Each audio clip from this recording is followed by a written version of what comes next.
Hey guys, so I just got back from my first camping trip using my couples camper setup, and I learned a few things from it. So there's a little bit of fine tuning I want to do.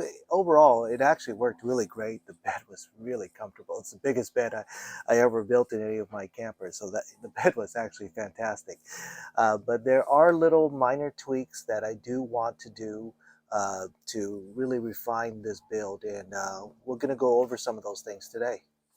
All right, so the first thing I want to address is that when I go camping, I often go fishing, I go hiking and things like that. Things that I sometimes get wet and I always get dirty.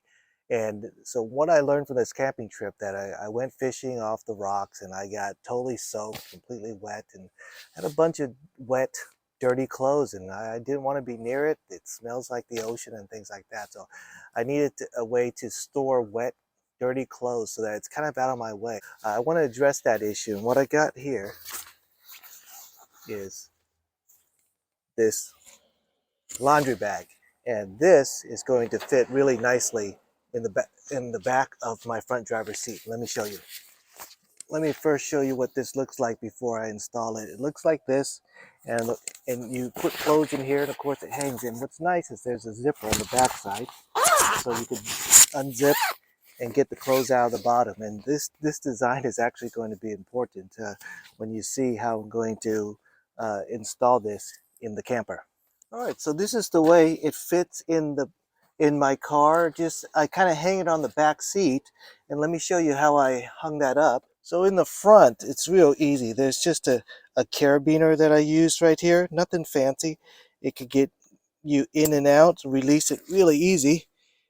And I could have had it dangle across the back, but I wanted to be able to see my equipment still. I didn't want it to dangle and it obstruct my way in and out. So what I did was just basically just paper clips. So using those big strong paper clips holds it in great. It stays behind the seat,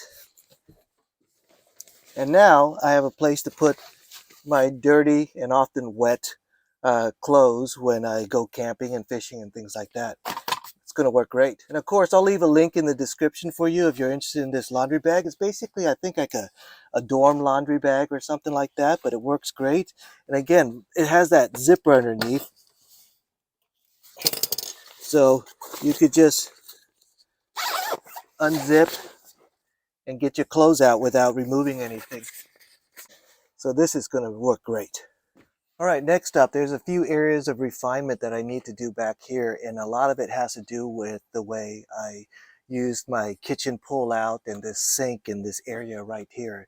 And one of those things is that first, I kind of made everything just really, really tight. There's not a lot of margin for error, and this is where there wasn't enough margin for error. So what happens is when I pull this out, okay, it, it does stop here at the water container, and I knew that happened, but I always figured I'd lift it up because it has to lift up over this lip anyway, and then I'm going to be fine.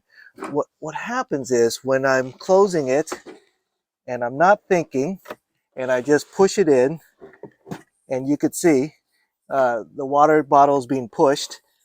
And on one occasion, when the water bottle was open, and there's water in here, and there's I was using the sink. Let me show you what happened. As I was pushing it in, it well, it didn't do it this time because there's no water in here.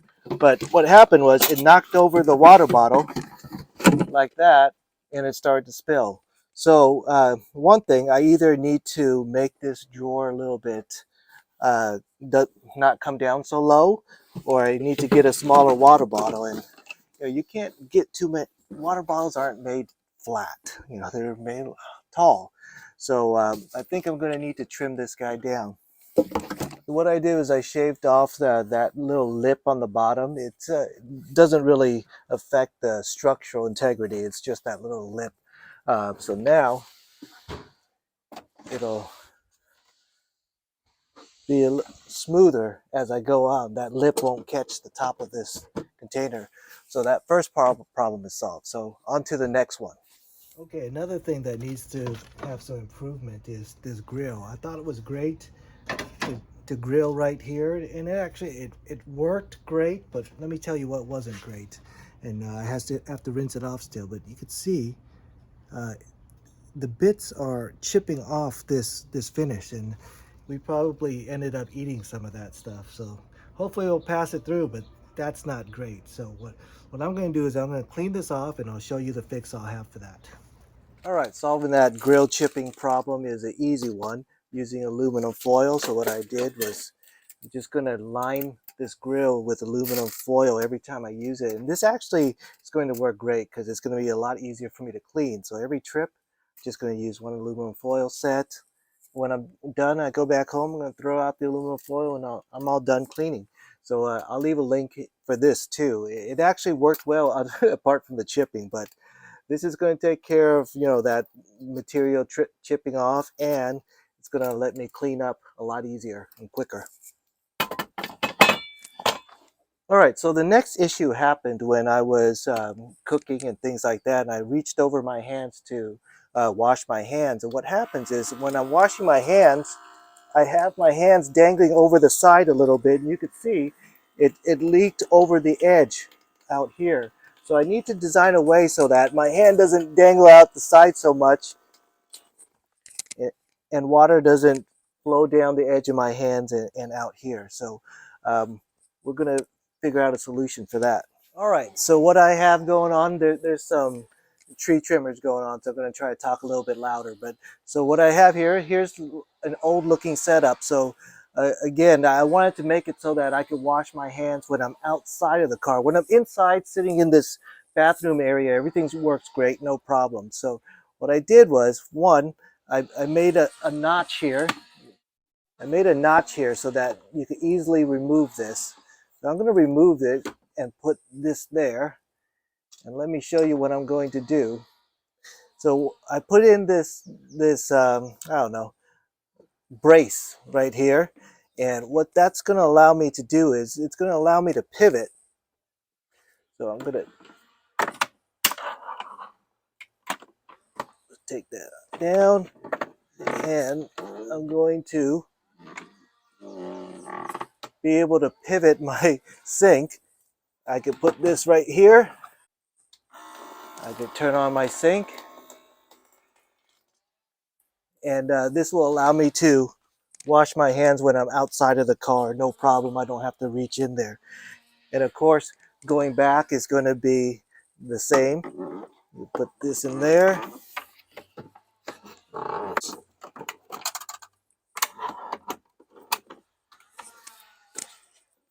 and I can slide that back in a lot easier. So that's going to solve my problem of, uh, you know, getting my hands a little bit wet out here and dripping over the edge because I can't reach over my car. So we'll be on to the next design flaw that I found in my kitchen area design. All right, so the next thing I wanted to improve upon is uh, this pull-out drawer. And the way I have it right now, it rests back there and it holds great. I don't need any legs or anything, and it's actually great in that mold. But there are times when I want to pull this a little bit further out, like somewhere around here, and uh, I need to have the flexibility to be able to do that. So I need to develop some legs that are very compact and put away really nice, and fit within the rest of my design. So we need to work on that next. All right, so what I wanted to improve on next is this. I wanted the opportunity to be able to pull it out even further from the car, and I needed legs for that if I was going to do that. So I put these thin legs that I could store very easily. I did one screw here, and then I said to myself I should have done two like that, but it's okay. It's strong enough. I'm just going to leave it like that because I don't want to drill another hole.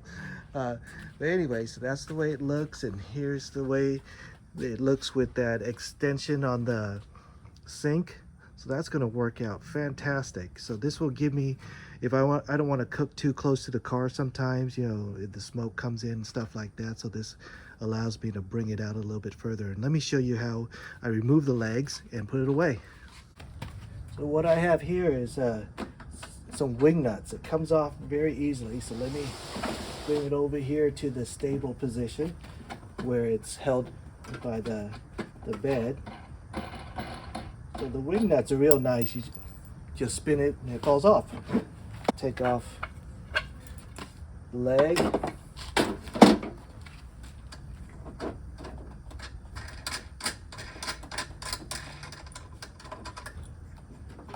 And yeah, I could have used a shorter bolt, but this is what I have. So I'd like to use what I have in inventory as opposed to going out and buying some.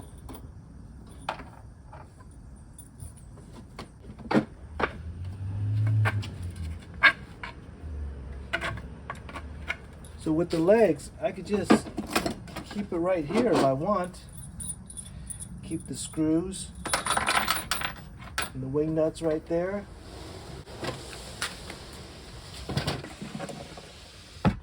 And everything still fits inside.